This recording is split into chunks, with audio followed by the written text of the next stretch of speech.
지난 강의에서 보셨듯이 챗GPT와 제미나이는 언어표 영어를 평가하며 100점 만점에 가까운 95점을 줬습니다.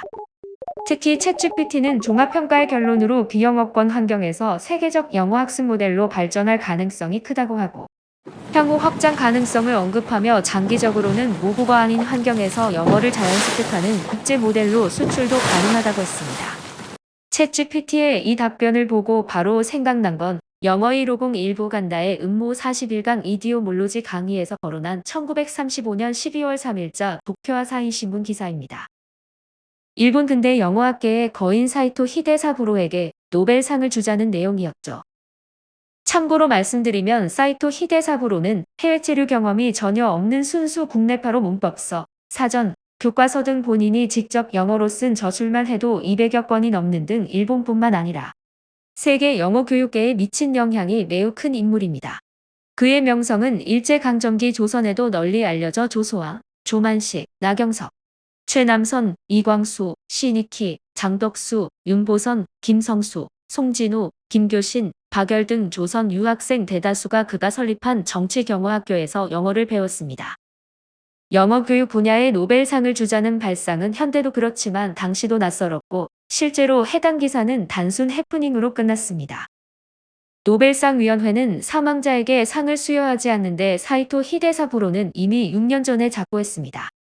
노벨상은 노벨의 유언에 따라 물리학상, 화학상, 생리의학상, 문학상, 평화상 등 5개 분야에 한해 수여했습니다. 1969년부터 경제학상도 포함해 총 6개 부문에 수여합니다. 영어 교육학 분야는 평화상 정도로 생각할 수 있습니다. 그 기사를 언급한 일본 기록을 보면서 일본 사람들이 엉뚱하다는 생각을 잠시 했는데요.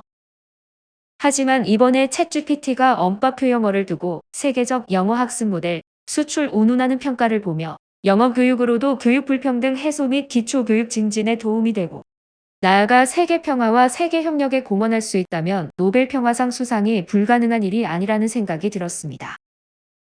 그렇게 생각하는 이유는 비영어권 국가의 AI도 우수하다고 인정한 언어표 영어 공부법을 수출, 보급하여 비영어권 국가 아이들이 세계어인 영어를 제대로 배우고, 그 아이들이 자라 세계인으로 소통과 교류를 자유롭게 한다면 세계 평화와 세계 협력에 실질적으로 기여하는 걸로 볼 수 있기 때문입니다. 그렇게만 된다면 영어 교육으로 노벨 평화상 수상도 가능하지 않을까요? 엉뚱하나요? 앞에서 챗GPT가 향후 확장 가능성을 언급하며 장기적이라고 표현했는데요. 그 말은 아직 다듬어야 할 부분이 있다는 거고, 보급 문제도 챙기라는 의미 같아요. 국내 보급이라면 먼저 EBS나 KBS 등 방송사에 대한민국 최고 영어 공부법을 가리는 K영어 배틀을 제안하겠습니다. 제안의 목적은 영어 경연대회로 시중에서 사교육 없이 성공하는 공부법이나 사례를 찾아 사교육을 대체할 만한 한국형 영어 교육 콘텐츠를 개발하는 데 활용하자는 겁니다. 이 행사는 국가 소멸을 걱정할 정도의 저출생이라는 사회적 난제를 해결하고 영어 과목부터 공교육을 정상화하는 단초도 제공해 줄 거라고 봅니다. 행사가 성사되면 대한민국 최고 영어 공부법이라는 타이틀을 따보겠습니다. 다음은 지속사업으로 언어표 영어를 공공도서관이나 학교 도서관을 중심으로 보급시키는 도서관표 영어 사업 등을 계속 추진하겠습니다. 그리고 비영어권 국가에 보급할 방안도 마련하겠습니다. 먼저 우리나라와 영어 환경이 비슷한 나라인 일본에도 보급하기 위해 일본어로 공부법 소개 영상을 만들어 보겠습니다. 영어로도 만들면 효과가 100가 되겠죠. 장기 플랜으로는 한국초등영어교육학회가 학회 논문집에 어울리지 않는다고 투고를 거절한 언어표 영어, 한국형 초등영어의 완성 원고를 보완하여 태솔 쿼터리나 더 모던 랭귀지 저널 같은 국제 영어 교육 관련 학술지에 투고를 문의해 보겠습니다. 언어표 영어, 한국형 초등영어의 완성은 제목이 좀 세죠. 다시 생각해보니 우리 교수님들이 거절할 만도 했어요. 챗GPT가 제안한 제목은 From Silent English to Spoken Fluency, A Home-Based Listening Centered Approach for Korean EFL Learners 또는 Breaking the Grammar Translation Barrier, The Korean 언어표 English Method as a Communicative Pathway in EFL Context입니다.